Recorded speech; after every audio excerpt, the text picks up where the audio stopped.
It's Friday, February 14th. I'm here with Ed Matz, and I think we're going to be talking correlations today. Good morning, Ed. Yeah, it's very good morning. Good morning, everyone. It's probably better to speak about something like correlations than the lack of Valentines that certainly come my way. Although you've just very kindly sent me one because you knew I was upset. But what I found interesting about a lot of the subjects we've been talking about is, I mean, they're useful, really useful exercise for me, but I think for people generally to think about some of the things you do and try and crystallize them, make it more logical so you understand it. But more importantly, how do you apply? It's all very well me or us producing quotes and some theories and some ideas for people to go away and think about. But the real issue is how do you apply some of these ideas in a very consistent way? So what I wanted to do is break down correlations today, find out what they really are about, uh, because there's a few cliches that surround them. But also at the end, really kind of talk about how we can trade them and how we can translate some theories, some cliches even, and translate it into money. Which is why I've hopefully we've got a guest, a guy called Blake Morrow from Wise Trade. He's one of the nicest guys on Twitter. He's a really nice guy. He's a really good trader.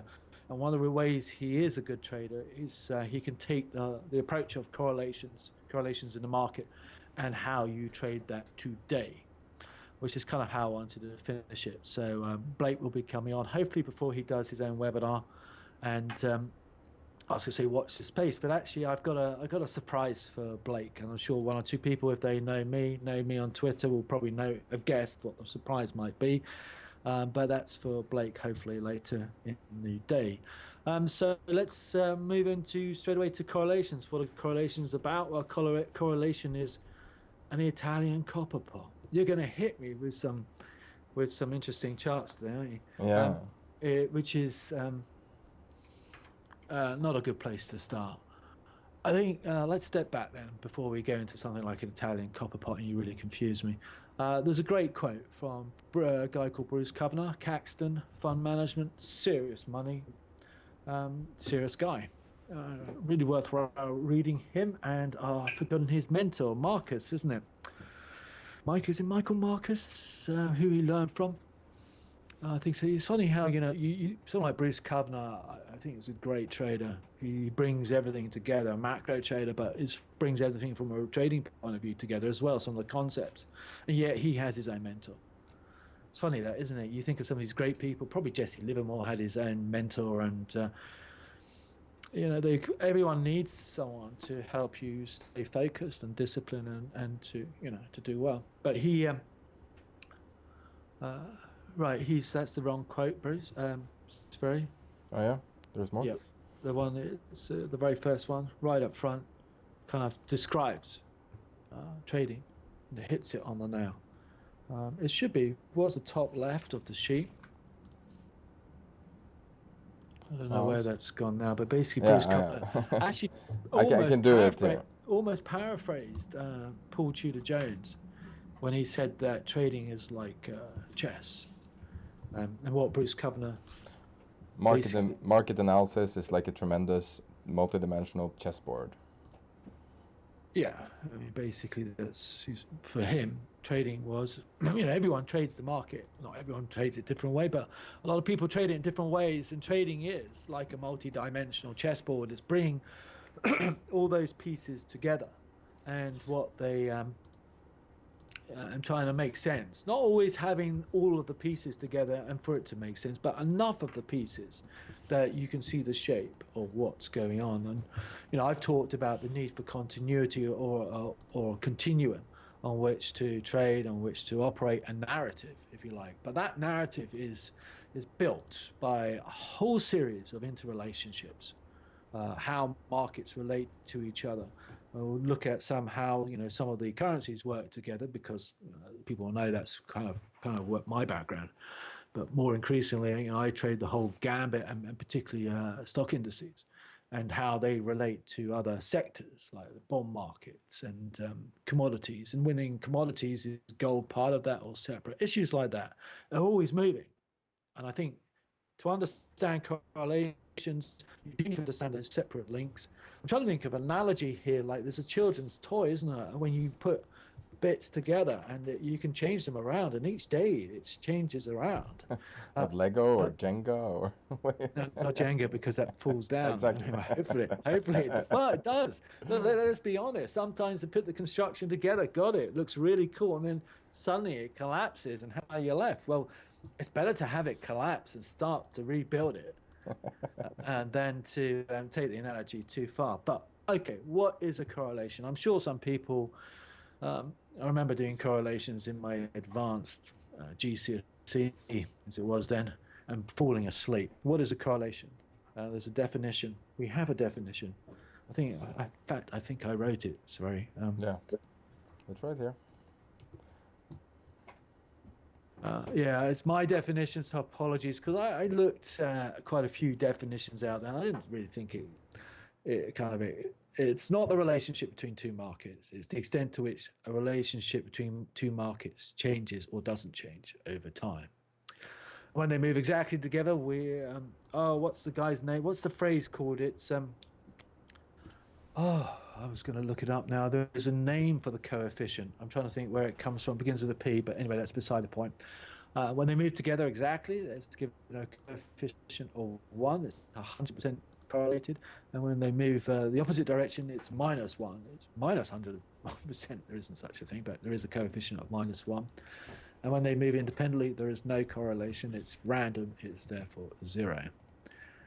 And so you can take two markets that are similar, and they move together, and therefore the correlation of 1, and two markets that are different, and they move together, and the correlation is still 1.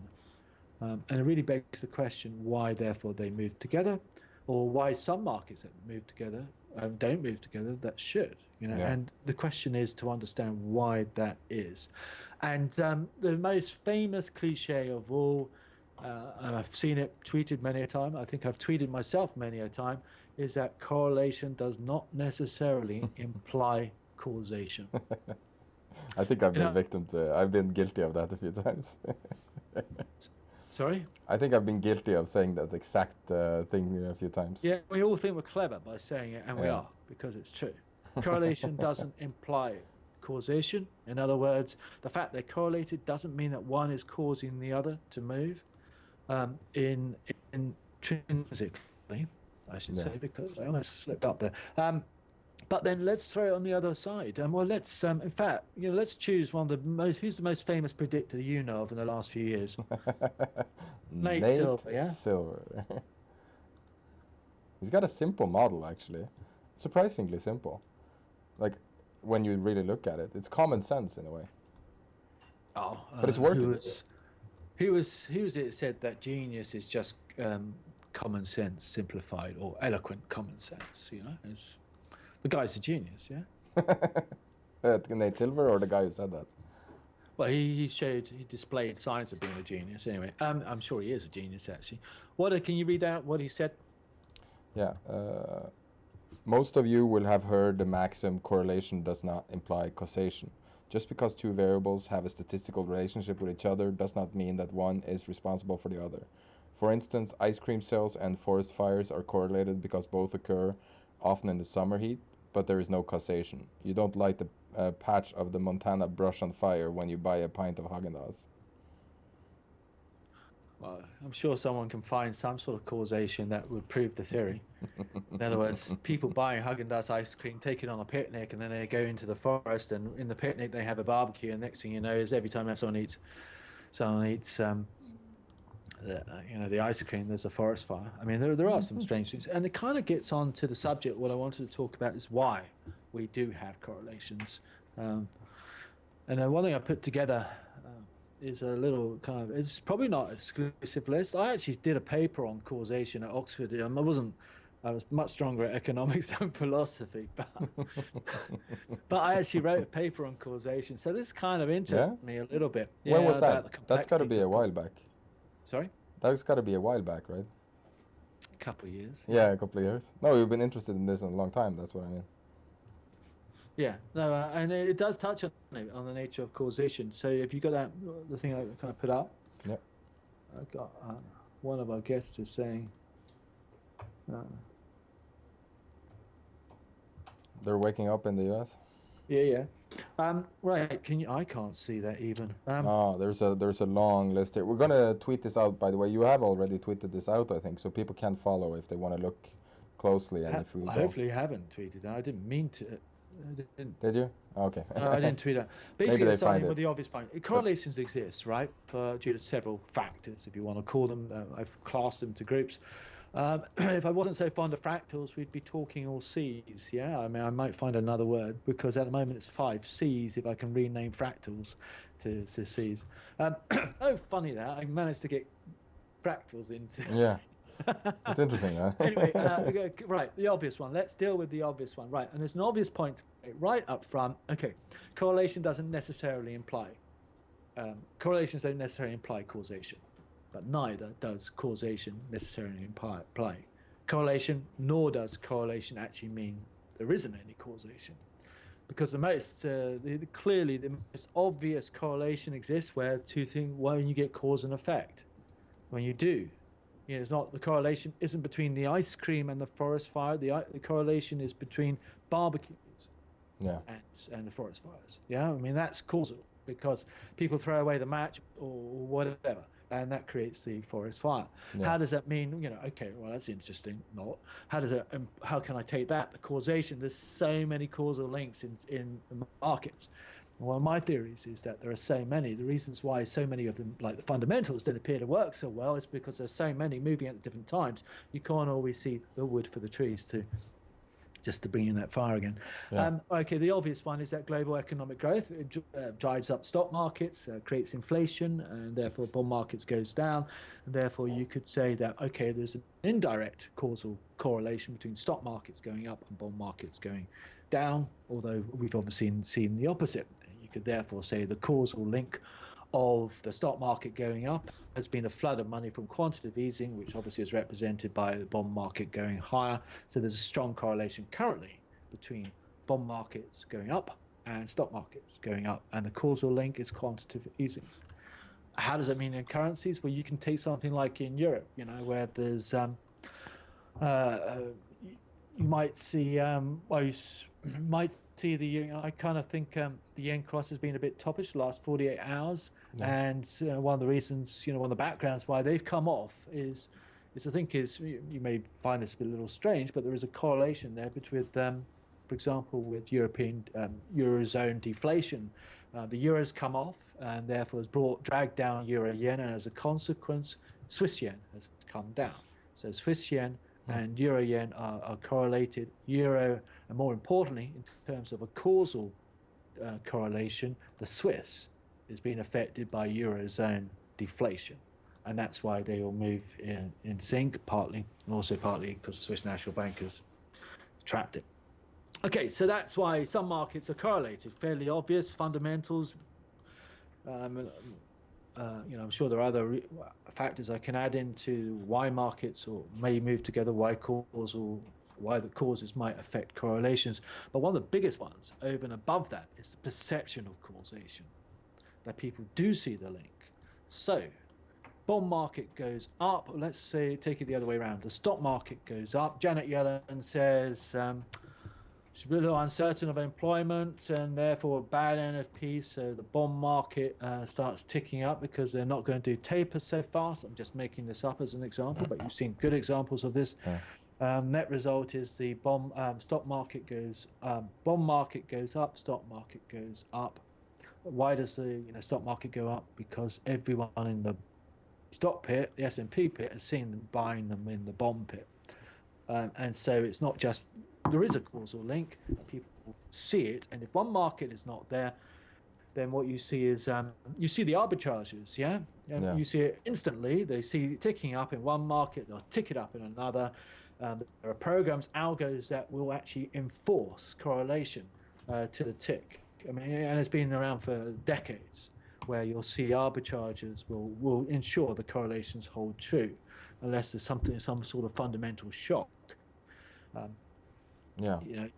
You'll see people, and some of the But do you think Sometimes market have been inherently more correlated now? We've seen risk on, risk off for years until like 2012 or 2013, and we saw markets just move and just like these waves of waves, just on and off. Yeah, definitely. And it's been reinforced by the correlation. It's one of those. The perception is that market, risk on, risk off. Got the HSBC index. Everyone started talking about it post crash because it's interesting. It started with a shock. I'm a great believer. I've talked about this as the risk train before. When the train stops at a station, people get on and off. Different markets get on and off in different ways, but there's a stop and then there's a shock, and then the market realigns itself and comes out the other side. When we had the crash in 2008, since then markets have been extraordinarily correlated. Yeah, Yeah, as and it was seen to the by extent, the HSBC I chart. mentioned it Yeah, before, some of the great trading moments where S&P limit down, you can't touch it, whack. The yen's disappeared for 2 yen because it's doing the trading that the S&P would be doing if it weren't limit down.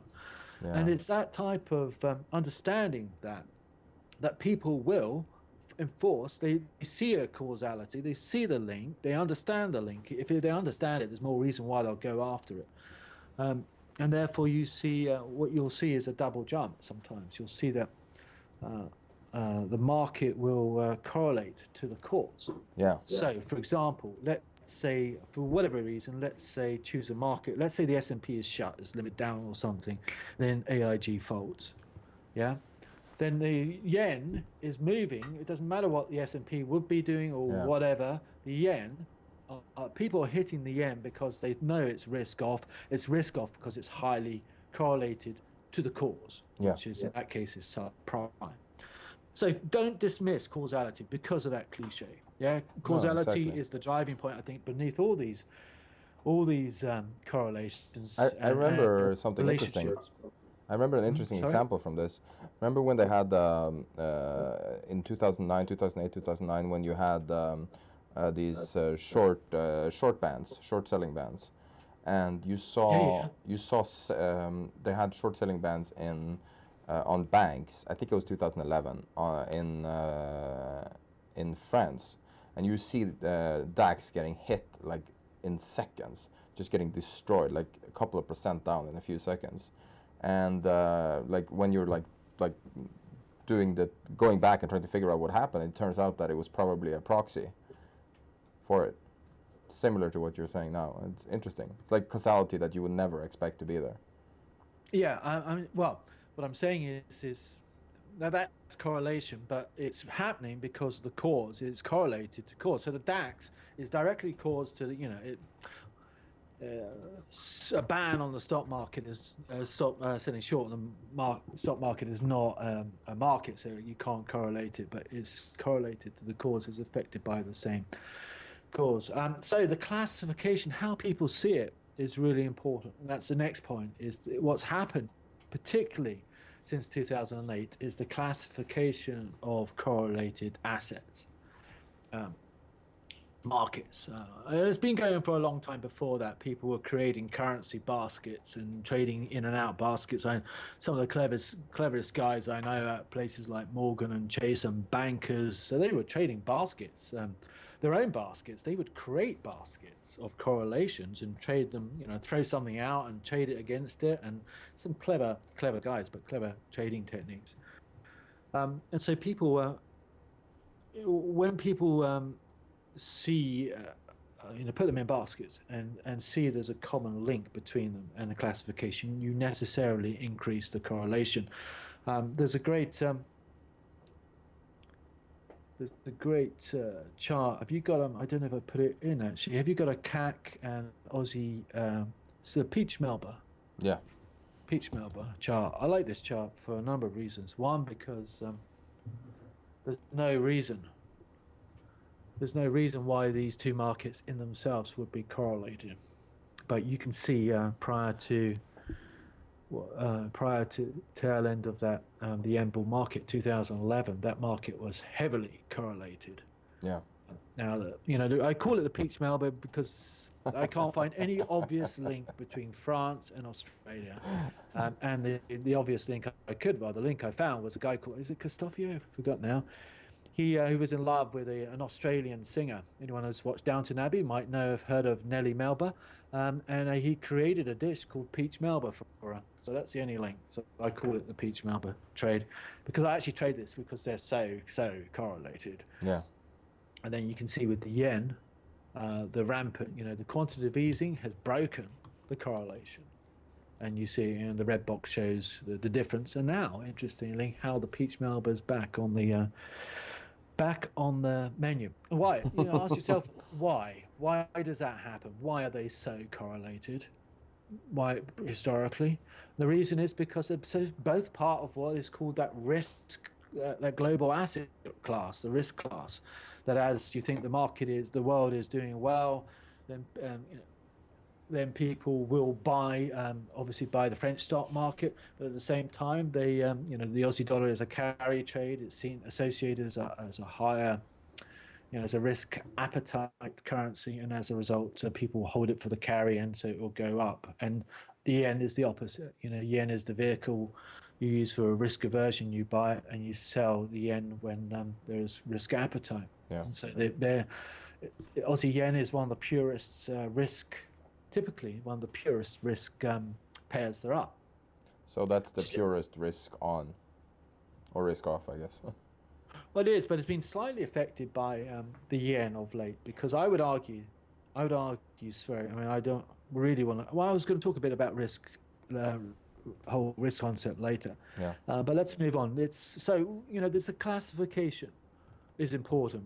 Classification, not just the arbitrages, but people's mental classification as well as official classification increases correlation. And then clearly, again, perception of a common class. People will know, I was going to include this slide, but I haven't got it. I think I might have included it previously. Some people have seen me with, say, Dale. I've shown, and then also in a seminar with Ashraf Lady at City Index, and also his own shop, have seen me draw a triangle, which I think is the most important. It's funny, what I think is the most important correlation for the next year, I haven't actually included, is and has been the correlation between the S&P, the Nikkei, and dollar yen, what I call the triangle. You put I'll tweet a chart of this later probably, but it exemplifies how everyone knows that the Nikkei, now they know the Nikkei is clearly moving with dollar yen. You just need to walk in one day and find everything is up 1%. And it's also no surprise to find the S&P is doing the same thing. You could argue one of the reasons why you try and clutch for straws, why, apart from the fact it's so obvious it is happening, is quantitative easing in Japan is going to help Asia and therefore will fuel US growth even further. Well, I don't know, it's a bit tenuous, but the fact it exists means we can trade it. Yeah. Then you want to look at some of the reverse it, because this is what happens if a lot of correlation is about perception. Then when people see the effects of a correlation, then they know the cause, or believe the cause must be there. So if people think that the Nikkei is let's say the Nikkei is leading the S&P and dollar yen, and they see that the S&P is higher, they'll go, and the Nikkei hasn't moved, they'll go and buy the Nikkei. In other words, the process is reversed, and that is like a self-fulfilling. Again, the market helps maintain the correlations if nothing happens. Our other guests, not Blake. He keeps Skyping very. Can you get hold of him? I'll try. Should I bring up the Nikkei Citibank chart here? No, not yet. Come in. Sorry, people. I'm just. Someone keeps messaging me, who I kept online intentionally because I wanted them to come on. Okay, yeah. Let's. Fractals, right? Let's say people see things and they become self-fulfilling, and that's why the correlation exists. then people like me will spot fractals, will spot similarities, and therefore help them to exist. There are some markets that appear to correlate, that appear to be no reason, and yet you ask yourself why. Now, can you put up that chart of Citibank, Barratt Developments, a UK property company, and the Nikkei. So you basically got a stock index, you've got a US bank, and you've got a UK property market, and they are correlated quite clearly. This is a slightly old chart I produced the tail end of last year, inspired by a good guy, an Italian friend, Imano Cantoni. Really clever, some things he comes up with. But that was a cool spot, and you can see those markets are moving together. They're correlated, but why?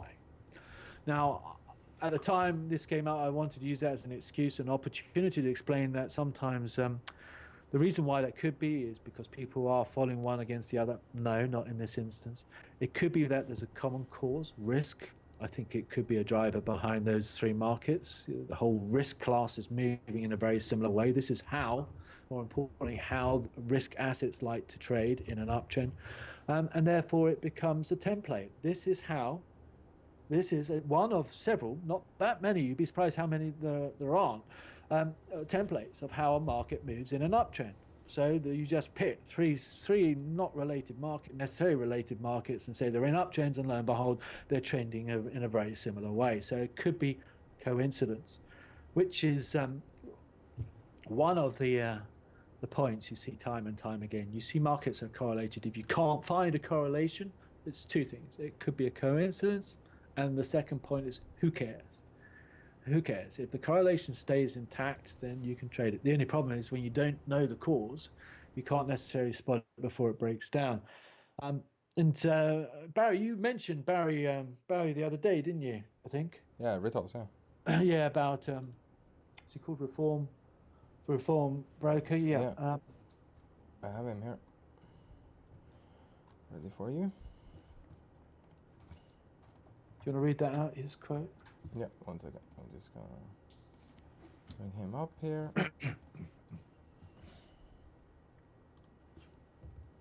It's the data overwhelmingly shows that most of the time stocks and economy are wholly uncorrelated.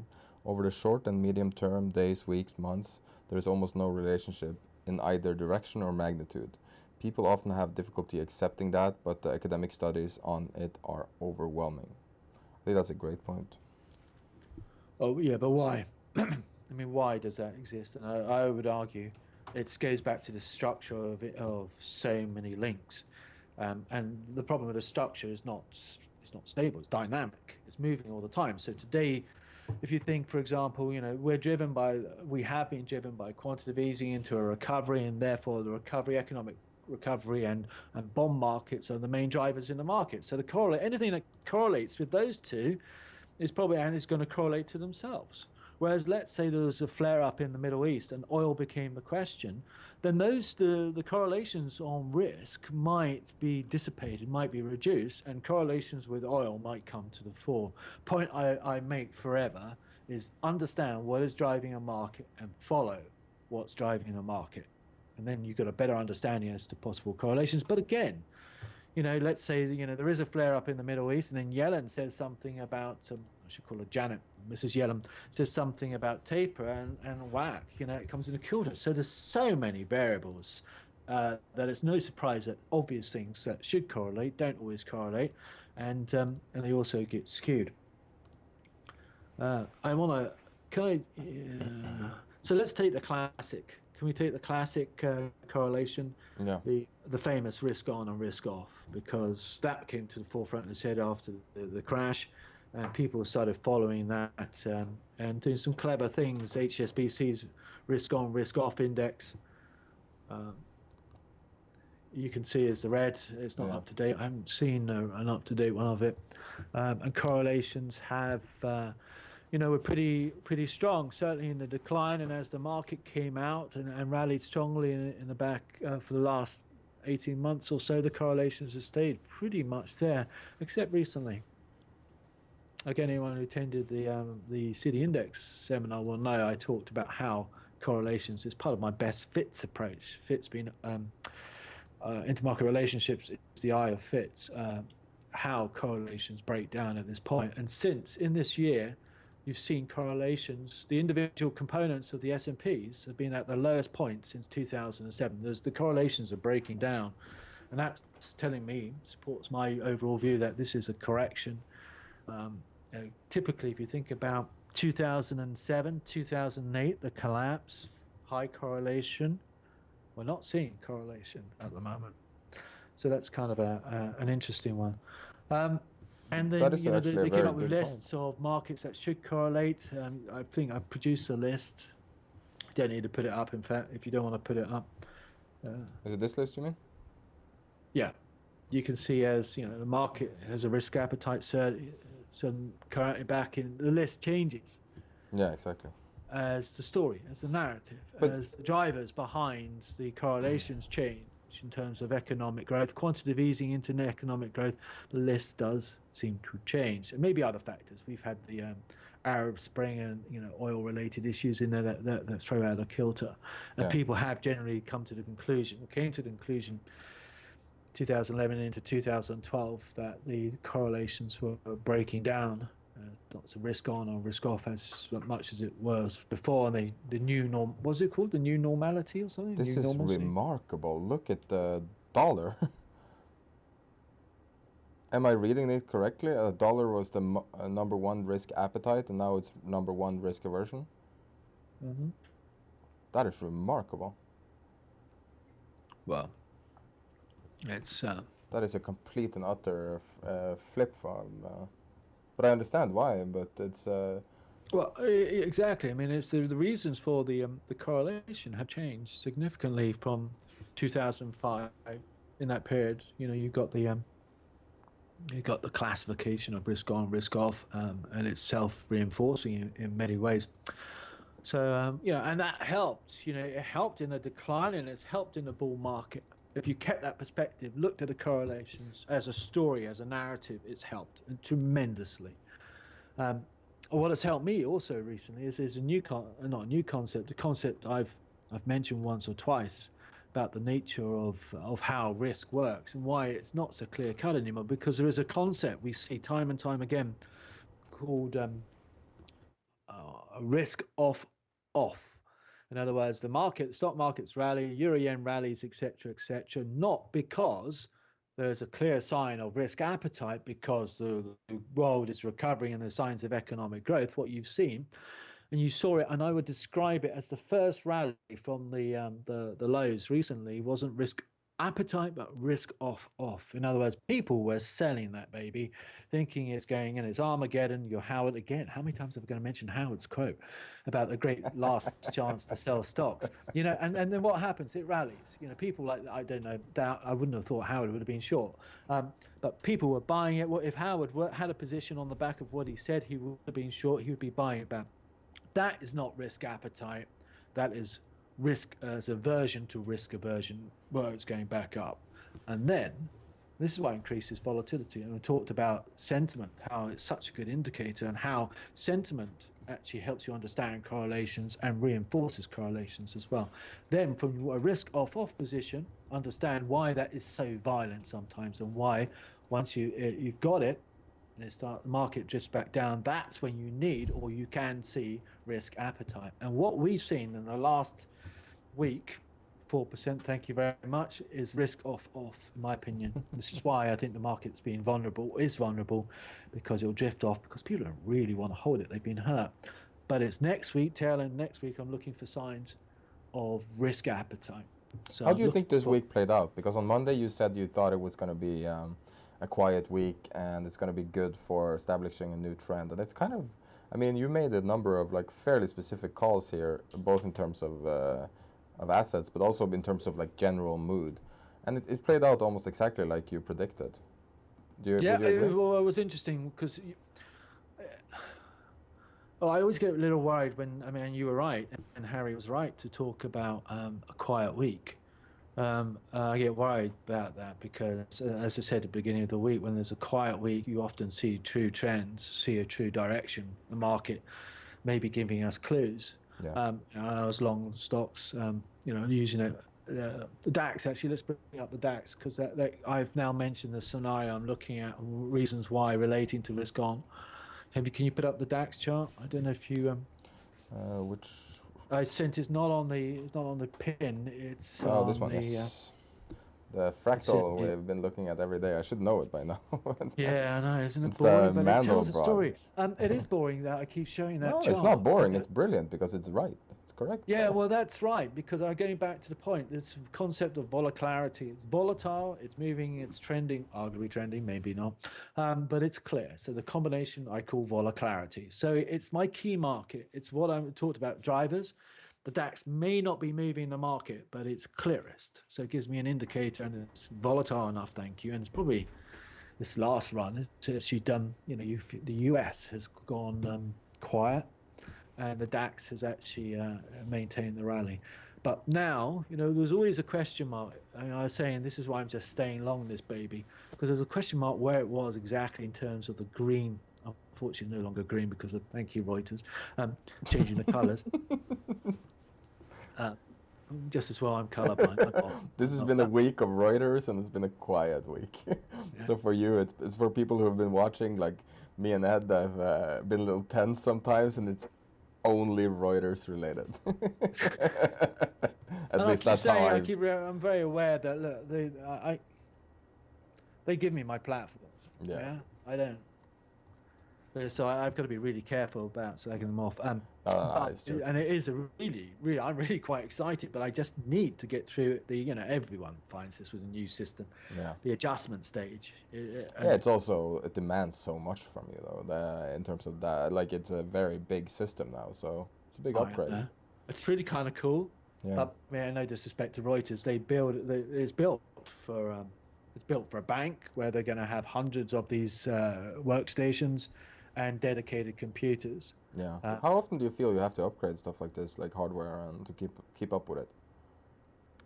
I'm always behind the curve. Yeah. Because I don't like. I'm always forced to. I try to, when it comes to risk, I try to anticipate the changes. Yeah. But with things like this, it's, I got to go out and buy some new equipment because this Reuters, I think.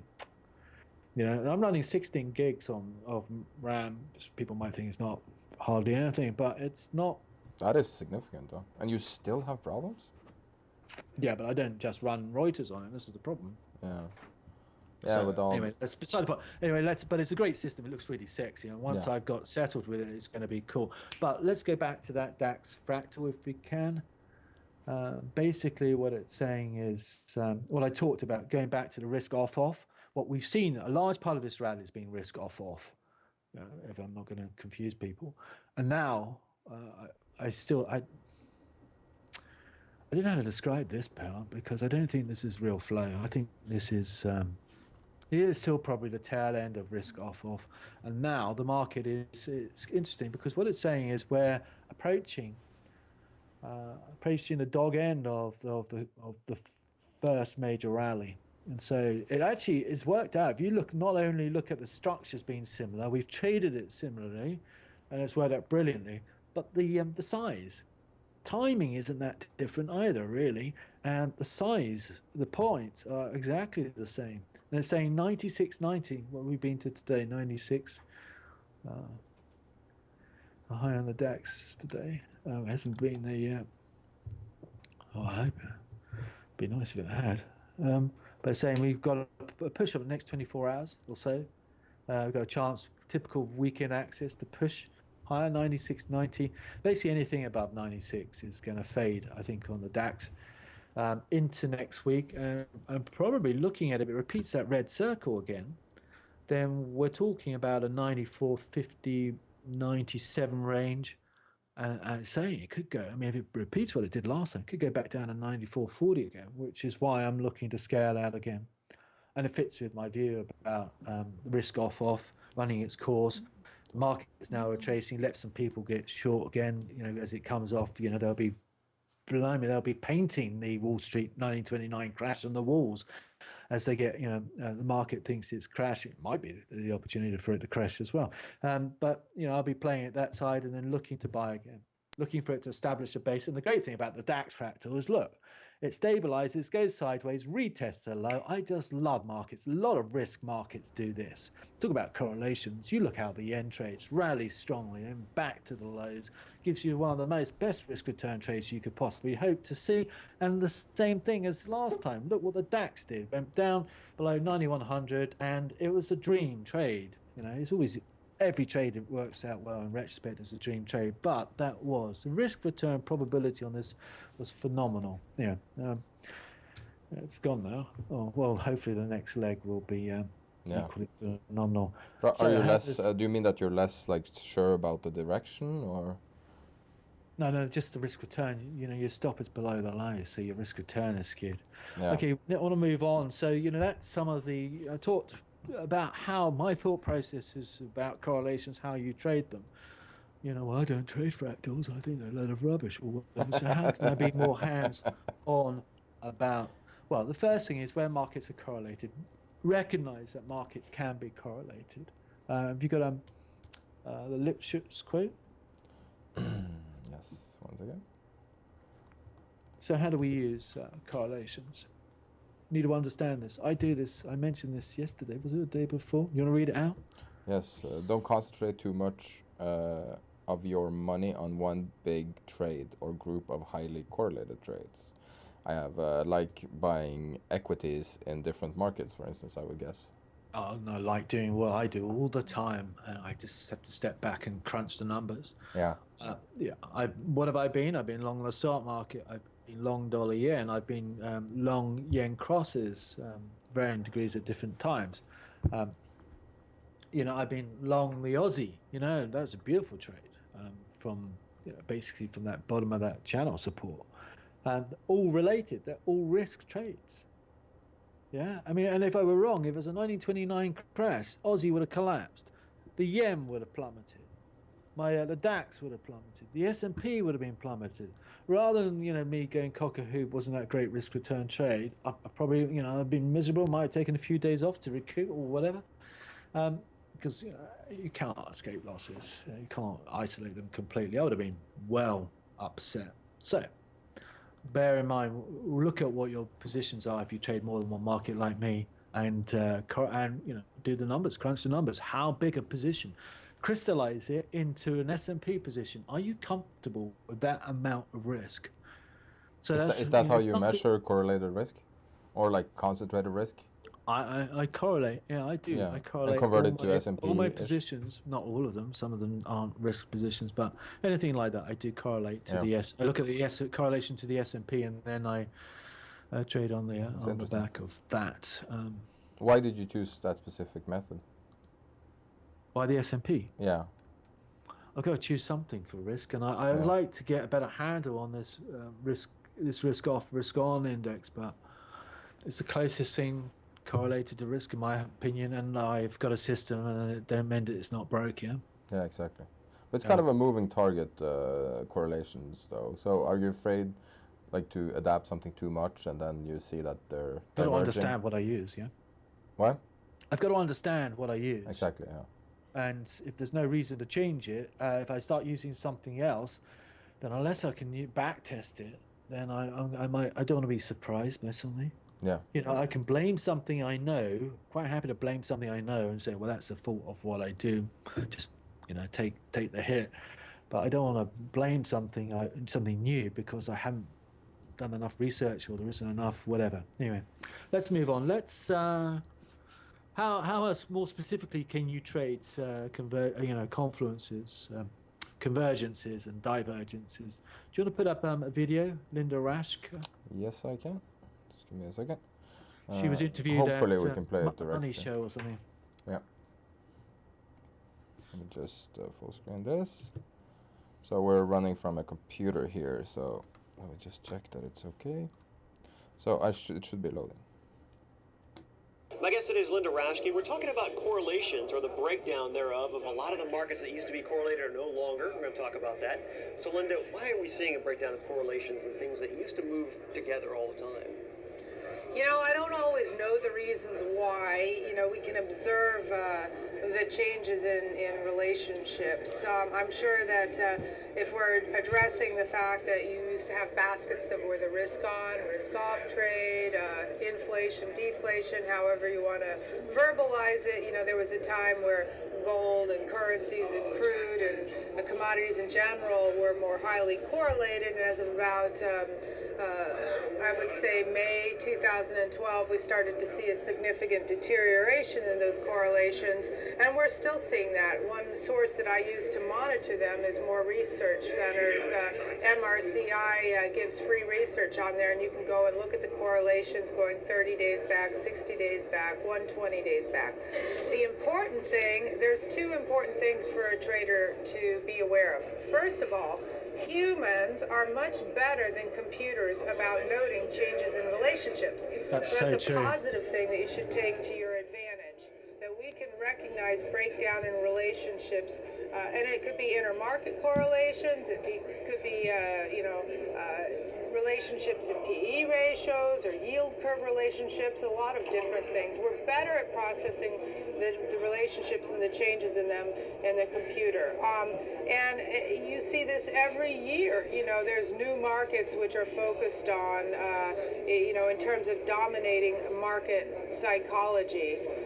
So just be aware that these relationships do change. It's very seductive to get used to. For example, here's a great relationship that just broke down. For about 3 years running, the Canadian dollar was 96 to 92% positively correlated with the S&Ps.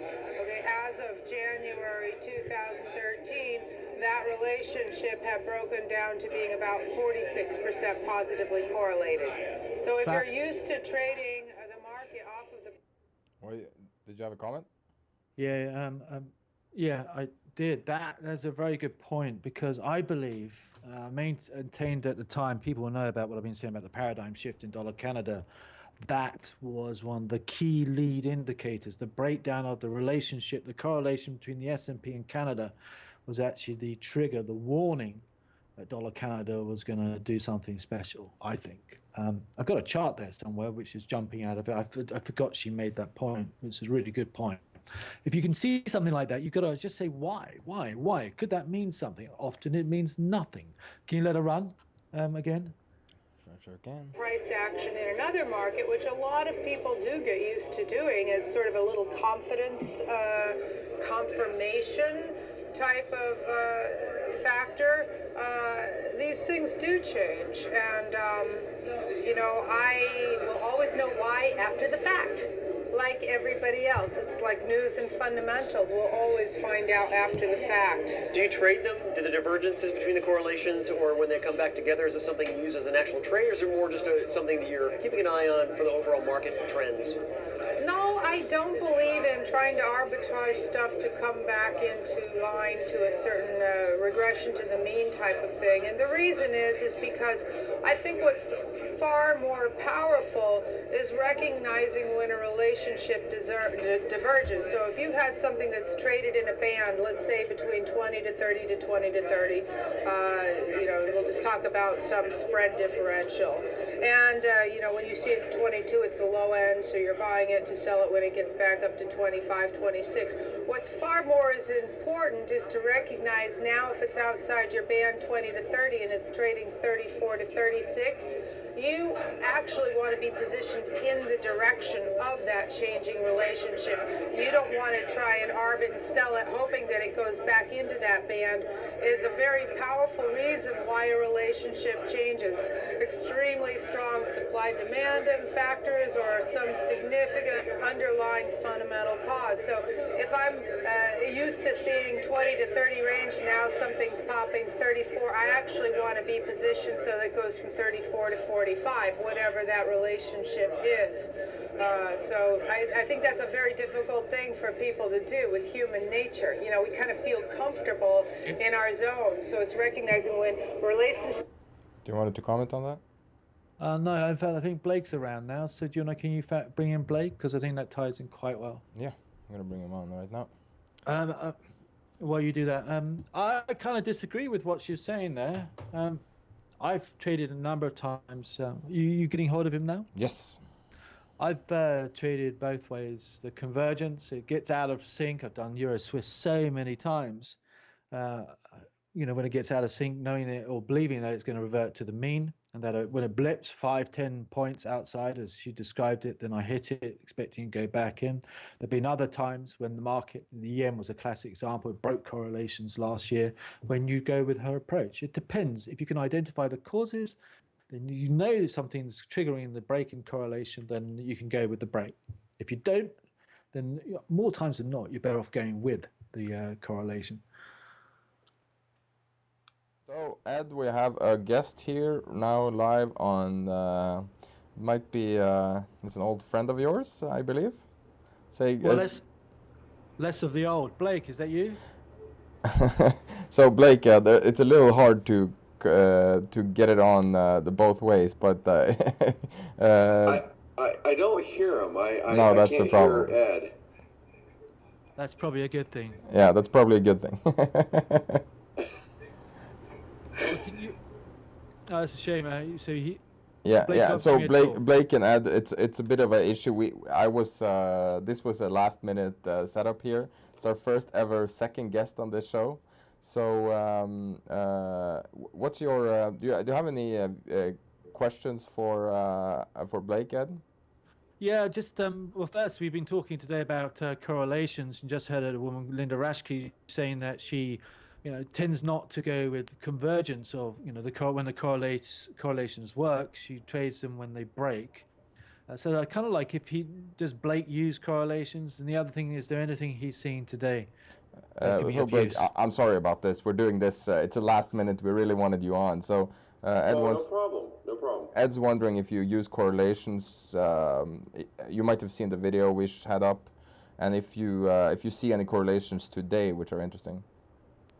I guess one of the things that I've been monitoring as of recently is the lag in the yen pairs, as the yen typically tends to weaken with equity market, risk on appetite, if you will. So, as the stock market has been rallying over the last few days, and even the Nasdaq to new trend highs, the yen stopped weakening a couple of days ago. So I've been playing on that, and really now at this stage in the game, since I'm long yen and I've been long since about Wednesday, I'm watching that correlation break down. But it's working in my favor, because as soon as the stock market pauses and pulls back, it should weaken the yen, or it should strengthen the yen, as many traders have been trying to play into the yen weakness. And so the correlation, I'm playing the correlation, but I'm playing the divergence of the correlation, which is another way of trading correlations. And that one in particular, I've paid, well, obviously I'm trading right now as well, but paying very close attention to. And now all I'm waiting for is just a little bit of a pullback in the equity markets. If the equity markets can just stall, come back down, I think the yen will probably push. Like even overnight, we came really close to 101.50. So. I agree entirely with you. Blake will know that. There's a couple of things. One is, I don't know if viewers probably won't know that, as did you catch one of the correlations? The yen does move the stock market. The last part of the stock market rally, the yen stopped moving. Did you notice that? Which is Blake's point about the divergence. It stopped moving, which for him, as a buyer of yen, was an opportunity. He was saying to me about overnight, he was looking to fade it, and it was spot on, and it was the right trade, and it still is the right trade. If you look at what I was talking about, DAX, this has been giving us a clue that in the market, the rally is not going to be sustained for at least 24, 48 hours. Can you ask Blake this question for me, Sverre, is what does he read about dollar yen being lower, but not euro yen and sterling yen being strong? Is that a further divergence in the correlation? Hey, but I'm just repeating a question here from Ed. We're doing it's like the whisper game here. So what's your take on dollar yen being lower but not euro yen? Well, first of all, I trade the yen pairs as yen pairs. I don't trade the yen pairs as in relationship to the dollar. So whenever if I ever get into dollar shorts or dollar longs, I'm usually excluding the yen. The dollar yen is not factored into that equation when I'm trading. So basically, whenever I trade the dollar yen, I'm trading because I believe in yen strength or yen weakness. That's the predominant reason for me trading the dollar yen as a whole. So that means that usually the euro yen is going to move. It's going to move in the same direction as the dollar yen for the most part. So if I believe the dollar yen's going down, I think the euro yen's probably going to go down too. I think the severity of the move is obviously dependent on how far the euro dollar can rally. And I mean, everybody should know this if they're not aware of it already. There's a multi-year trend line that comes into play in the euro dollar, comes in right around 138.50 or so. So because of I imagine the euro dollar is going to face a lot of selling pressure come another 100 to 150 pips, that any upside in the euro dollar is going to be fairly limited. So if the euro dollar does slump, let's just say to 100 yen or below, I think it will, to some extent, take down the euro yen with it. The severity of it, again, is all dependent on risk appetite. How if stocks are relatively benign, or if the stock market does fall fairly aggressively, then unfortunately the euro yen is going to be a product of on lower prices because of risk appetite. My assumption would be. That's interesting. It's very, can you ask Blake, or Blake can hear me? I don't know. I'm of the opinion, I think, I'm not sure whether Blake is, that this market is a market that's going nowhere fast. And therefore, are the correlations more likely to hold together? Or I actually suspect, and then my question is, do you think the correlations will continue to diverge like this and provide us with opportunities in what is a consolidation market? The blunt of the question is, if it's a ranged market now, does that mean correlations will continue to diverge and give us opportunities? Yeah, so we're continuing the whisper game here. If this is a range market, do you think that what do you think correlations? How will they develop from here? It's a great question. A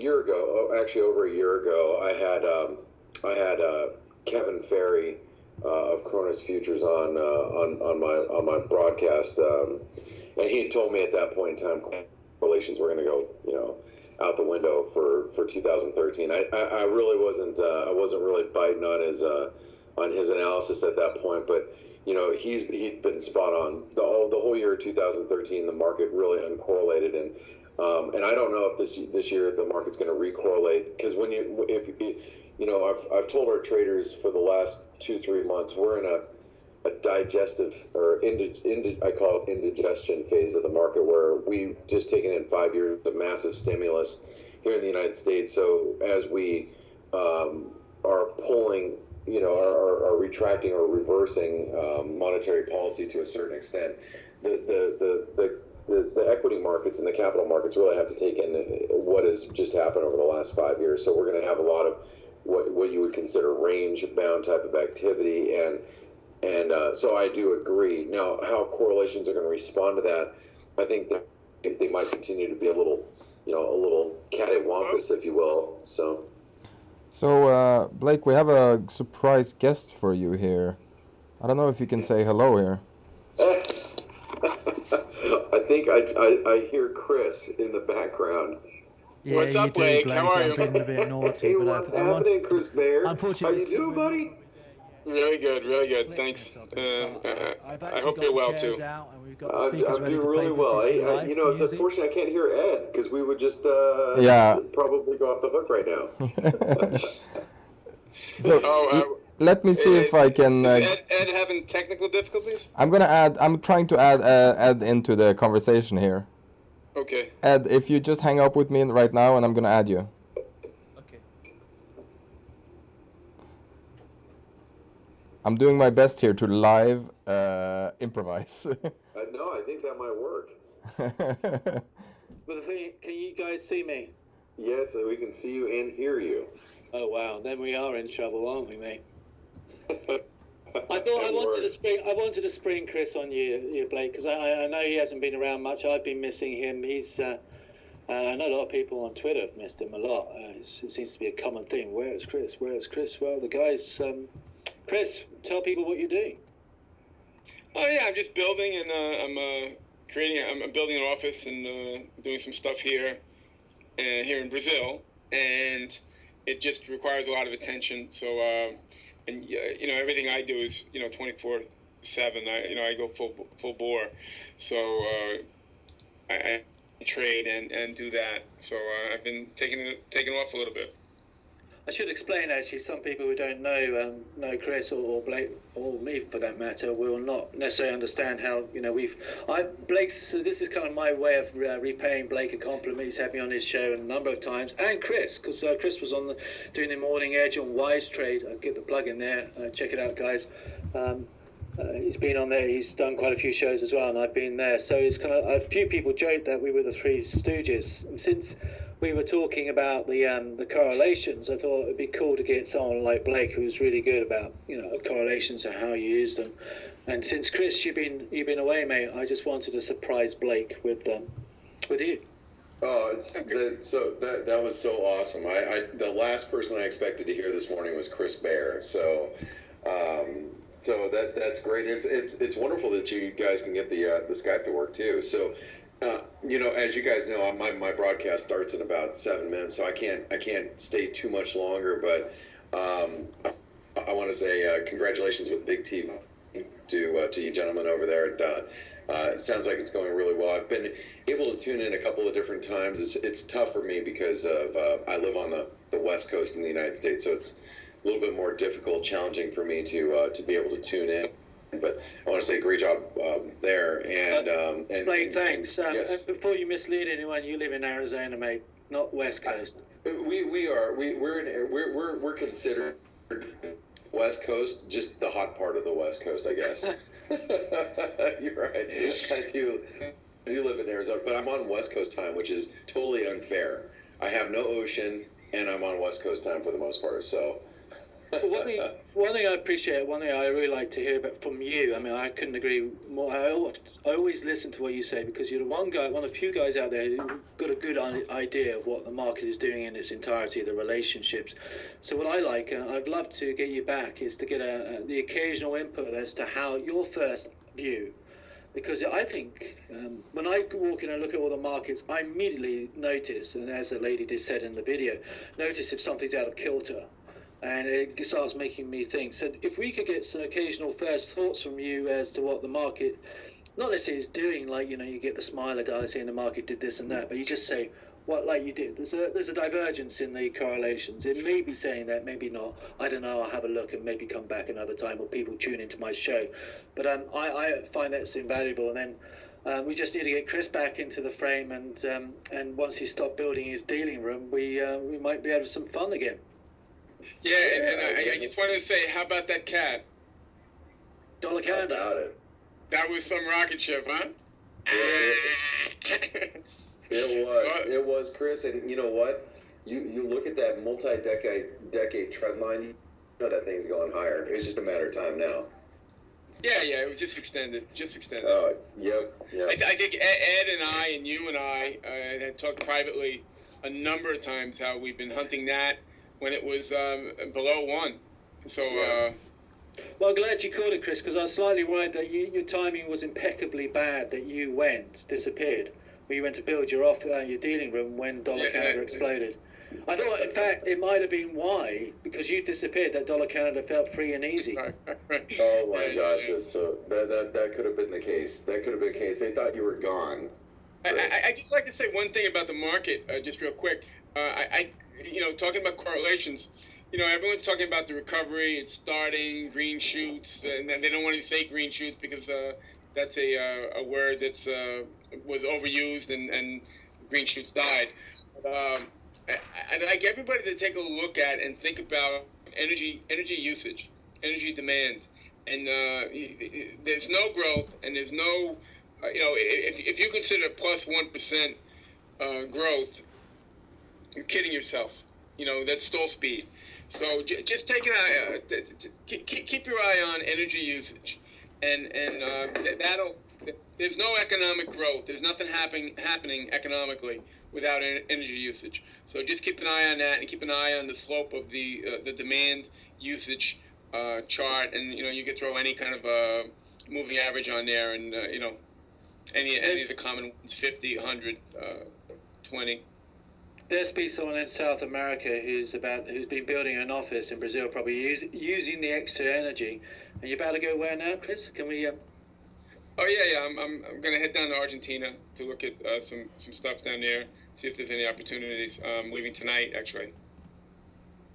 Cool. Well, good luck with that, and you're not going to be burning any more energy then. That's the main thing. No.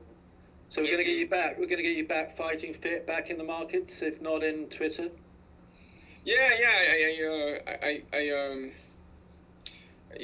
don't know how active I'm going to be on Twitter again, because I just find it to be somewhat draining in some ways. But at the same time, I don't know. I got to figure out how to use it again. It's evolved a lot, and maybe it's evolved without me for a reason.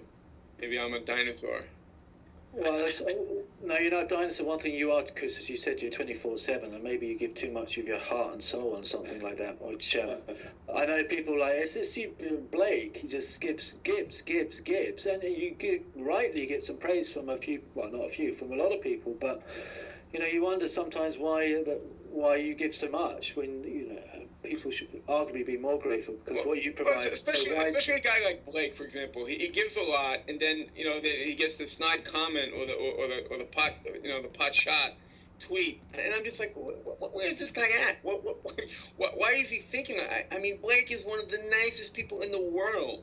He'll take time out to talk to anyone. He'll put your head straight regarding trading. If you're over leveraged, many things he'll help anybody with.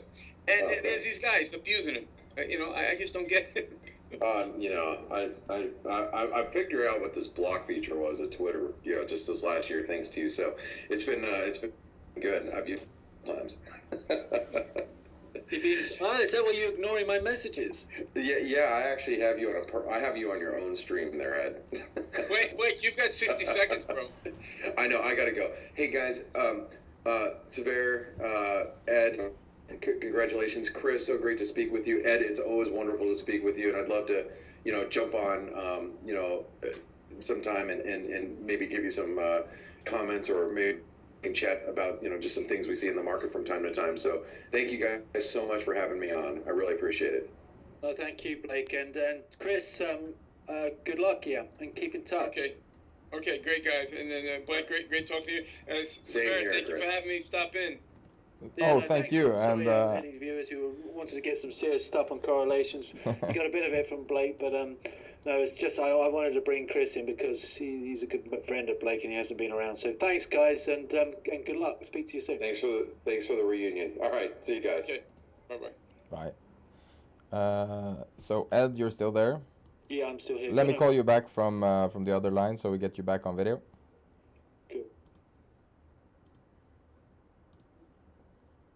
So that was our little bit of live improvisation here to make this work, to get the reunion up and running. Yeah, sorry, mate. No, but I'm so proud that I got it to work. Yeah, no, well done. Yeah, I do challenge you sometimes in more ways than one. Yeah, that was something out of left field here. So yeah, it was very self-indulgent on my part. But I just wanted, I said I thought it'd be nice to get Blake because he's got a good eye for correlations. And I thought, well, if Blake's coming on, then I do speak to Chris, even though he's not so around on Twitter. Yeah. And so I thought just surprise him because he hasn't been speaking much, been around much because he's been building that office. So it was an opportunity to bring them both in. Yeah. No, it was great, and that was like an immediately great conversation. So that can't be the last time. No, no, it's funny because we haven't met, but we should get together for a couple beers. Anyway, where were we? In fact, I have no clue. I'm like my pulse is at 180 from multitasking here. So well, that's the nature of correlations. That's the nature Yeah. of this myriad. There's thousands of relationships out there that correlate. Is understanding around multitasking because that's what it involves in them. But Yeah. it's, I think there's a lot to be had by getting someone like Blake on, just to Yeah. say, you know, No, it what's was first glance, what's genuinely a your first nice conversation just to sit back, mix, and listen to you guys. That was good. thought? Yeah, and kind of that's where I was, where I was heading because you know it takes on like Linda Rashke. She said she was only going with the breaks. There's a number of things. Blake was talking about a divergence of correlations, a momentary divergence, as saying, well, I think it's momentary, but saying that things aren't as strong as they should be, which is why I think the yen crosses. I produced a video on marketvisiontv.com yesterday on Euro Yen and one this morning on Sterling Yen, giving what I think is a really clear, for the first time in weeks, if not months, the yen crosses are just shouting. To me, they're shouting, and it means I'm trading both ways on it because and it ties in with the idea there's the correlations are weak. Which when the market is, if you go back to the bull market, you know that we're in, and it's been really when it's been really strong, it's correlations have been strong, and correlations are typically strong at the a major top as well, Yeah. and we haven't seen that. So it places us in the moment, arguably on the weak correlations in a correction. Well, take that big picture view on the stock market and apply it to the yen crosses short term. Apply it to the you notice how DAX is at new highs today, but the S&P and the Dow certainly isn't short-term highs, so that's creating the correlations are all weak. When that happens, to me it's saying, you know, just watch out, there's an opportunity here for a play. I mean, and play both ways to see. I think it's going to be a drop in the, you know, as explained in the DAX. I think it's an opportunity later in, or now and later in the yen crosses, but check out the videos I'm doing there. So that's one way of playing it. You can trade the convergence, you can trade the break, you can, interestingly from Blake, you can trade the breakdown, the divergence in the correlations, not a break, but a divergence. You know, we saw with something like, using something like the breakdown in the dollar Canada S&P, correlation as a trigger to leverage what has been a great trade. When correlations work, when these come together, it doesn't have to be the whole series of everything that correlates comes together, but often it is. Or when a number of different markets are correlated or can be correlated, they come together. What it does do, it provides you with confidence, it provides you with a narrative, it gives you the ability using my metrics alone gives me the ability to leverage. And there's a great quote from Jesse Livermore. What a surprise I managed to get. I'm going to get Jesse into every show he ever did. It would be great if we could call him in as well. Well, that would be quite an achievement, wouldn't it, if I got Jesse Livermore onto the show. Would you be able to, I mean, there's been some chatter about somebody should make a Jesse Livermore movie. Is there a I saw script that. of It anything? just doesn't, you know. No, but there's so many good. I mean, at least a short film or something. People want, the people want the glitz, don't they? He wasn't a glitzy guy. He was boring. Maybe, you know, he's obviously shot himself, and his whole family have been hit by, you know, tragedies. Yeah, after him as you well. got the Jesse Livermore quote. Can you put that up, or is that now no longer? No, everything's operational. I just had to get my pulse back. I'm sanguine again. Yeah, so Jesse, when all the factors were in his favor, this is talking about the trader, when all the factors were in his favor, when he was patient and waited for all the ducks to line up in a row. That's what correlates. It's not actually a proper sentence, but I wanted to focus basically, that's when he went for it. That's when he made his money, when all the ducks were lined up. And the ducks come in the form of correlations on relationships. You can see, well, that's working, that's working, that's working. Using my metrics, it gives me leverage, tells me to leverage, but it gives me the confidence to leverage as well. And that's what's so powerful about correlations. You can trade them every which way and lose when they don't work, but it's I just there's some really interesting ones. I know that you were out at dinner with a fund manager last night talking about correlations. You came out with some clever ones. You got any fun ones there? Do you want to bring the ones in the chart, or do you want to bring other correlations? Well, I just thought you might have one or two interesting ones. Yeah, we but have let's some. What was the correlations there, Michelle? You have a few correlations in hand that you did some studies on right now, didn't you? We were doing studies right before the show here. You got a couple minutes or whatever. There's What the. did you say? Yeah, we actually tweeted this out on the account called Structured Research. Let me bring that up. So it's already out there. Yes, cross-referencing. Yeah, this is brilliant. It's also one of our shows where we do. Let me bring that up. So we're multitasking like crazy here today. So well, if you want to pick, you can pick. You can pick any of the ones I've got there. The ones I haven't shown yet. Yeah, the iron ore and Brazilian stocks is quite good.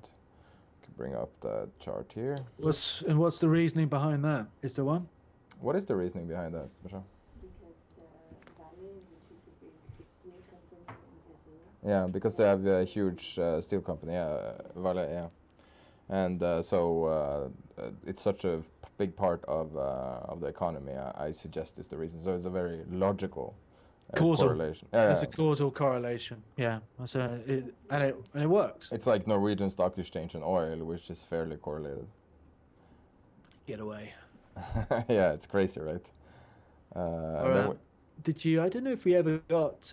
Let's choose. Can you throw up something like Aussie and gold? My Aussie. I have Aussie and Shanghai, which is fairly correlated. I don't know if you can tell from this, but it's more recently. Yeah, you see, I wouldn't get the scaling's wrong on it. To highlight it, you can see it is. Yeah, it's interesting. Well, that's kind of like a Far East global asset class, then, isn't it? What about, can you put up Aussie and Golds, the one I've got there? Yep. One I've taught and we've put up before, about the 590 hours difference. That baby's worked a treat. What it does do, it highlights some strange reasons. Yeah, there we go. Yeah, I mean, and yeah, people will know that gold went higher and the Aussie's gone higher, and we've been tracking that. You know, it varies in time, but it's basically gold has led the Aussie higher, and that's one of the for me one of the interesting things. And I think if we can understand why something like Canada can be 10 months behind gold, why the Aussie can be 590 hours or sometimes shorter, only 10 hours behind gold. If you can understand why that's the case, then I think it'll be better, even not just understand correlations better, but we'll have a much better understanding of markets. My belief, for what it's worth, is that there are so many variables out there, so many reasons why things happen, and it takes time to happen. So someone says, well, they're related, and then they take a decision, and they got to go through a decision-making process that they actually think, well, gold is bottomed out, it's time to buy gold, and therefore, the decision-making process to filter through the causal link, they buy the Australian dollar. And the reason why that might not be apparent is because there are so many other influences. Might be the SEMP RBA, trying to, talking about intervention lower. There might be monetary policy having an effect, the timing of it, the RBA doing something different there. There might be the stock market is coming off at a time when gold might be European risk, and therefore gold going higher and risk assets, and therefore the Aussie going low, confusing the Aussie, could delay that to fruition. There's so many variables out there that it's my belief that something like when Barry Ritholtz says they're not correlated, they are correlated. There's just so many other things in the way that the correlation doesn't stand. You can't see it. It's not simple. Strip everything out elsewhere, it would be correlated. There's so much else in there that it never appears to be correlated. And therefore, from a trading perspective, it can't be used. I think what he's getting at is, because I know this a little bit around this this quote here, and there's been a lot of talk from him and people like him, people we work with, and it's often the point is often if you look at a site like Business Insider or something like that, and you're talking about the economy and people are like going back and forth between the stock market and the economy, and it's seen as the 1% getting richer and all these things, and I think people just misunderstand like how macroeconomic numbers drives the stock market, and it appears that this whole new breed of macro watchers after the credit crunch has started sort of confusing the two. I think that's the point behind that, because trading a number like we've seen with you this week, when you trade a decision or a number, it's often very complex reasoning behind it. You're looking at like an ABC kind of a like because Well, of this it's not, and it's that not and so this. complex, Ferry. What it is the complexity. I made this point a number of times before, and I guess it's one of the driving points behind today talking about correlations is the world is complex. The world is extraordinarily complex. I don't think any one computer, any one model, certainly any one brain can't handle it. But what we try to do is simplify. And when you simplify, there's always a risk that you don't simplify the reality, the truth. You go off from one type, you splice it, so you get a bit of the truth, but not the whole of it, and therefore you get it wrong. And the problem with correlations, the problem with the real world, is shifting so much. So you have a story, you have a narrative, you have analysis that tries to match the reality. So it's not necessarily going to be simple. But when it comes to trading, then it should be simple, in my opinion. That's when, because you need to control the risk. And the risk is, you can have wonderfully complex risk models, but from a trader, certainly the type of trader that I am, it needs to keep it fairly simple. Some people think I'm quite complex in how I trade, but you need to simplify the risk as trading in order to concentrate, crystallize, and simplify your risk management. And in doing that, then it is complex. When you see the stories, when you see the numbers coming out, and you see last week, I was looking to buy the dip, and dollar Canada was doing something different, something interesting. There's a correlation that went that day in dollar Canada. I was highlighting. I wasn't saying correlation, but I was highlighting. I was looking for the markets, an opportunity to buy the stock market, and therefore I was looking at a range of things that were correlated. And dollar Canada broke the stops, and therefore said that it's an indicator that the market, the drop. Again, it's a correlation break that highlights an opportunity that the dollar Canada breaking low, because that's a risk appetite type of thing to happen. That was an opportunity that the stock market would actually rally on the back later on the back of NFP, and it kind of worked. So But that's exactly what I mean. It's like you have this sort of a filter, like a trading filter. You sort of you weave everything through. So in a certain time of in the market, the risk on, risk off was the filter. And since 1987, it's been buy the dip. That's been kind of a popular approach, and especially in the last few years, that's been successful. But is that an apt way of describing how you like if you take Barry's yeah, quote? it is. That is, and that's why someone like Blake, having Blake on today was really good, because if we can get him on some more, because well, one, he's a nice guy, but and we like nice guys and girls, and but also that's a filter. That is an American filter. And it's interesting, if you want to know how the market will move in New York, you want to get an American filter, because you want to find out what the archetypal trader will be thinking. Not that Blake's an archetypal trader, but he's got a good read on what the archetypal, the average trader will be doing, and he'll be using his filtering system. So, he can pass that information on as to what he thinks the market will do on his take. And then I can factor that in. I like talking to people in the States to get an idea of what they're seeing. Or if I can't speak to anyone, I then put my mindset of walking in. I'll try and do a Blake and see what's so obviously different and what people might be thinking in terms of correlations, but also how the market will move, and then make decisions on the back of that. So it's... And one thing that was interesting, because I don't remember if we touched upon it, but it was when it was the Fed, I think it was last week or something like that, and we talked about like how much is the Fed gonna, I think it was with Harry Daniels, and we talked how much is the Fed gonna factor in emerging markets, and that was his point of view. And then I saw an American with the same exact, and they say we don't. Well, he said it in one way. Yeah, it was interesting. He doesn't care at was it all. Fisher, wasn't it? Well, no. It's a person who said we don't care at all. Like Americans don't care at all about the rest of the world, and that was like, just a different perspective was so interesting because they really probably don't care. And I would never have guessed that. Yeah, no. Everyone's parochial in a sense. They look after their backyard. Mine's very wet at the moment, and it's not a backyard, that's for sure.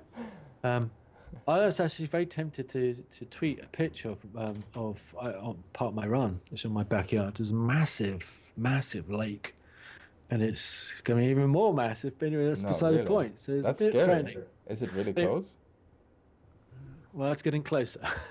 But how's the forecast looking? No idea. I have no idea. I'm not going to be around on Monday, guys. I'm going to be out. Yeah. It's very. So I'm taking guessing we're gonna just take some time off, both of us. Yeah, and I got family outings, birthday and stuff coming together, so just take some time out. But I hope it's been interesting because I find it interesting looking and thinking through and trying to rationalize some of these things. I do. I know, when you've been around a lot, and there's actually something I was thinking of doing in some of the stages of being a trader. One of the things you do after you've been around a lot, things become second nature. Yeah. And sometimes it's useful to, what's the word? Well, to analyze, isn't it? To break it down, to fragmentize it, to break it down, strip it down, that's it. And what you do, because sometimes you're not always conscious that you develop things that actually kind of work, but I'm not aware necessarily of everything I do. I know I look when a market, like Blake, I look at a market when I first come in a certain way. I've never really talked about how I do that, which is useful, I think, might be useful to someone who's, a relative novice of how, the markets, it's interestingly, I do use correlations. Yeah. One of the first things I do is I look at the correlations because there's no good looking straight away at, say, the euro dollar. We're not realizing that, and then dollar yen, without realizing that the yen correlations have gone out of kilter in Asia. And it's happened in Asia, and therefore that might be significant. So I need to look at that. I always start on the fringe and work back in. Yeah. I start with the correlations. I need to understand the framework on what I'm looking at today. And if the correlations are fine, then I know the story is pretty much as it would be. If the correlations have moved, I then need to factor that in and just put it aside, then look at everything else, and then maybe factor that back in. Does that make sense? Yeah, no, I think it's brilliant, and it's really fun to see, because I'm truly not being a trader and being on a daily trading show is kind of maybe a little bit of a strange setup, but I think it's also, I am kind of a little bit of a filter for the people who don't trade, and you're coming from a completely different approach, asking some questions which are maybe unusual or that. Stupid is another word. No, I draw on the fact I've said to you, I've accused you of not being a trader, which is a bit unkind. You're very good. It's very really good as a filter because you understand. Very bright guy. Understand some of the complex things. Certainly some of the things I talk about and think about, but also you articulate very clearly, and also because your background isn't or hasn't been trading, then you do kind of bring that perspective, which is useful because I take a lot of things for granted. Yeah. I said it before, I don't take any prisoners. I don't want to take any prisoners. If you can't keep up, then I'm sorry. I try to explain things as clearly as I can. Yeah. You can't explain everything always. But and correlations is really a complex field, but it's so important. Yeah. So we're running at an hour and a half now, so we had get viewers on the whole time, which I find amazing for an hour and a half, and quite consistently. So it's been very high quality today, and it's been like the time has flown by, and we still have a lot of content that we actually hadn't been able to show because of the talk with. I'll show it next time. Yeah, I had a clip from John Murphy's intermarket relationships. Yeah. But yeah, there's lots of stuff but that's the nature of the beast. Yeah, it's Exactly. No, I liked it w- like this. It was brilliant. It was very interesting to listen to, and I love the fact that we got to see you with your old mates that you actually have never met, which is an interesting part of the internet. yeah, it's very interesting, isn't it? So I'm Actually- gonna spring a chart on you. Me? Yeah, yeah. You Then I find have this to go. interesting, and What is is- it correlated? Oh. I don't know if you can read it. Looks. Are they exactly the same timescales? Yes, it's Okay. just lifted from Bloomberg. It's Louis Vuitton and China. I don't know. It's some Chinese index. Shanghai stocks, which you would think should. Yeah, it's interesting. I tell you what's really interesting is, and it's this is a case of fractal eyes because with the correlations, they're very similar charts, and therefore they fit into that category of fractals, and there is if you. They look slightly different because can you zoom back in so I can just pick the date because I don't know what the date is and then I've lost. Can you see the I think it's a Is it- yearly chart. It's around November. The green line goes up to the highs. Yeah. Yeah. That distorts a picture because that's when the correlation broke down a little bit. They are correlated. They're also a fractal, and I think the green line is leading the other one, the top one. And I think the green, that moment that the breakdown in the correlation in November has distorted what could be a leading indicator. I don't know what the green line is or the chart is, but it looks like the green line is ahead of. The green line is Shanghai. The block, the blue chart is LVMH, the luxury conglomerate. So why would the luxury conglomerate be affected by the Shanghai index directly? It's their biggest market. So it's just That'd be interesting. That'd be interesting. I mean, that immediately. So it's part of the Shanghai index, yeah. I'm actually long, Yeah. so I should know that. I should have recognised the chance. So, I think we have reached the way's end, and I want to thank Ed and our other guests for excellent broadcasts and excellent end to the week. Do you have anything to say in your closing statement? Well, yeah, actually, I forgot. We were going to use Fridays to go through lessons learnt on the week. I think there's two very big lessons from this week. The first one is when your diary says it's a quiet week, don't always believe it, because there's been some good moves. Sometimes, in fact, when it's a quiet week, it allows the market to do what it wants, and you don't have risk events or news that people are waiting for holding it up. So it just gets on with it. It's hence the point about you can sometimes see the real trends in quiet weeks.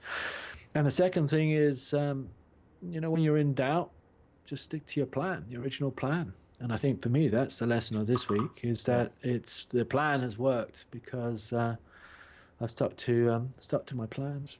The plan has worked because I stuck to my plans. It's worked because I've been disciplined and kept to, like the DAX, even caught some of this Eurodollar move because my system told me the risk return probability on the Eurodollar was such that, I was fading the rally, but as it came down and everything else, we were flipped. Actually, we was able to catch some of that move because the system said it was, even though emotionally I wasn't with the trade. I still caught it. So it's that's basically lessons learned. Is there's always a quiet before a storm. Is that the one? Before we the gotta- rainstorm? Yeah, I don't know. I actually think correlations and sentiment are going to be the way for the next few weeks. Yeah, I think you're right. And the breakdown in the correlations and divergence is going to push them to the limits. Could be interesting. Interesting times. Well, very thanks, mate. And thanks everyone for Thanks so tuning much. in. Thanks for a great week, Ed. That was just fun and educational, and we got to test ourselves a little bit in this Well, live environment here. well, that's the point, isn't it? At this stage, when some of the clever things we want to do that would be even more challenging later. I think we what we did start- today is maybe one step in the right direction. Yeah, exactly. It felt right. I liked it immediately. Yeah. But well done. You did a great job. Yeah. And now I have to run, I'm sorry to say. Yeah, So likewise. So this yeah. concludes the end of this week, and I want to thank everyone for tuning in, and our audience is growing slowly. We have some new distribution, so we get like new kind of audience, and I want to thank everyone for tuning in. Have a great Peace. weekend. Love. See you Tuesday.